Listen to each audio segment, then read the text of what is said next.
Hi there, I'm Chuck Holton, and this is the Toxic Masculinity Minute, a lighthearted look at the topic of masculinity in today's whiny pajama boy world. So today we're going to talk about an astronaut named Buzz Aldrin. He's an American hero who graduated third in his class from West Point Military Academy in 1951. He flew 66 combat missions in the Korean War and shot down 2 MiG fighter aircraft. He's the recipient of the Air Force Distinguished Service Medal, the Distinguished Flying Cross, the Air Medal, the Presidential Medal of Freedom, and has spent a total of 12 days, 1 hour, and 53 minutes in space. On July 20th, 1969, Aldrin became the second person in all of human history to set foot on the moon during the Apollo 11 mission. It's also a little known fact he was the first person to take Christian communion on the moon and the first person to urinate on the moon. So there's that. Back in 2002, Aldrin was confronted by a conspiracy theorist named Bart Sibrel on the steps of a hotel in Hollywood, California.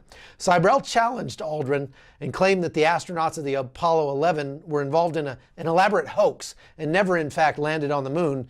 After walking away from Sibrel several times and being followed, the doughy would-be journalist who once wrote a film script titled Real Men Cry made the mistake of calling Buzz Aldrin a liar and a coward. Probably not the best idea he ever had.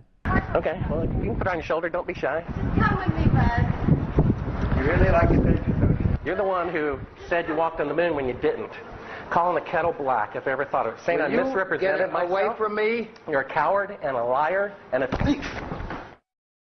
Aldrin ended the argument the way men have done for literally thousands of years, but especially in the era that Aldrin grew up in, when men were men and treated each other as such. So, while violence might not always be the answer, in this case, for an American hero, it was the best answer he could muster at the time, and who's going to argue with a guy like that? The 20th of January, Aldrin turned 89 years old, so happy birthday, Buzz Aldrin. He's apparently doing well and living in Satellite Beach, Florida.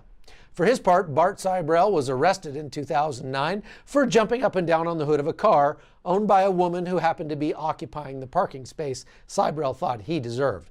Nice. That's just so classy. All right, well, this has been your Toxic Masculinity Minute. Thanks for watching. I'm Chuck Holton.